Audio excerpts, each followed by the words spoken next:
আমরা প্রধান উপদেষ্টার ভূমিকা নিয়ে কোনো প্রশ্ন তুলতে চাচ্ছি না, কিন্তু এই যে উপদেষ্টা পরিষদে আওয়ামী লীগের দোসররা রয়েছে তাদের নিয়ে আমাদের প্রশ্ন রয়েছে, দেশের জনগণের প্রশ্ন রয়েছে।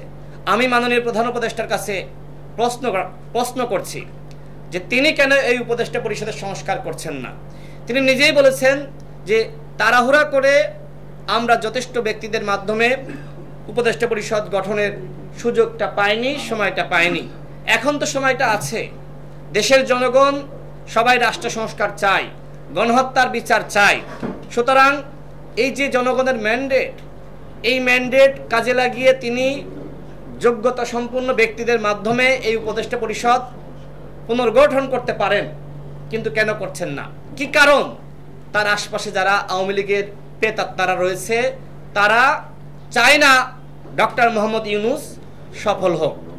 এই কারণেই এই উপদেষ্টা পরিষদ পুনর্গঠিত হচ্ছে না। দুইজন উপদেষ্টার নাম বলবো। দুইজন উপদেষ্টা, একজন হলেন আদিলুর রহমান শুভ্র, আর একজন হলেন আমাদের রেজনা আপা। তারা মিলে তিনজন দামি এমপিকে জামিনের ব্যবস্থা করেছেন। হাইকোর্ট থেকে জামিন পেতেন না, এই কারণে নিম্ন আদালত থেকে তারা সরাসরি হস্তক্ষেপ করে জামিন করিয়েছেন। দুইজন উপদেষ্টা, একজন হলেন জনাব আদিলুর রহমান শুভ্র, আর একজন আমাদের রেজনা আপা।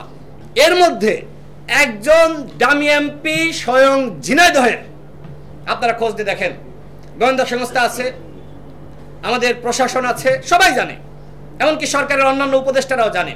তো আমাদের এই যে উপদেষ্টারা যদি আওয়ামী লীগের পুনর্বাসন করে, আওয়ামী লীগের দামি এমপিদের আশ্রয় প্রশ্রয় দেয়, তাহলে কিভাবে আওয়ামী লীগকে আপনারা নিষিদ্ধ করবেন?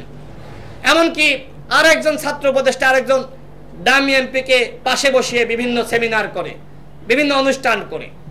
তো আপনারা একদিকে মানে আওয়ামী লীগের দামি এমপিদের আশ্রয় প্রশ্রয় দিবেন, অন্যদিকে আওয়ামী লীগের নিষিদ্ধ চাইবেন, এটি কি হতে পারে? এই উপদেষ্টা পরিষদকে আমি স্পষ্টভাবে বলছি, আওয়ামী লীগকে যদি আপনারা নিষিদ্ধ না করেন তাহলে কিন্তু জনগণ আপনাদের বিরুদ্ধে আন্দোলন সংগ্রাম শুরু করবে। এই যে নতুন রাজনৈতিক বন্দোবস্ত যারা করতে চাচ্ছে তাদের কাছে আমার প্রশ্ন, সেটি হলো ঢাকায় বসে বসে আওয়ামী লীগকে নিষিদ্ধ করার গরম গরম বক্তব্য দিবেন, আর এই তৃণমূলে গিয়ে আওয়ামী লীগের সহযোগিতায় ফেস্টুন লাগাবেন, আওয়ামী লীগের সহযোগিতায় ত্রাণ বিতরণ করবেন। What is this? এই যে মুনাফিকি, এই মুনাফিকি আচরণ করে কোনোভাবেই নতুন রাজনৈতিক বন্দোবস্ত স্থাপন করা যাবে না। আওয়ামী লীগের ব্যাপারে ঢাকায় যেমন গরম বক্তব্য দেন, ঠিক তৃণমূলে গিয়েও একইভাবে কাজ করতে হবে। আওয়ামী লীগের সাথে যারা আপোষ করবে, আমি ঝিনাইদহের জনগণকে বলবো, আমি ঝিনাইদহের প্রশাসনকে বলবো, যারা আওয়ামী লীগের সাথে আপোষ করবে তাদেরকে বিন্দু পরিমাণ ছাড় দিবেন না।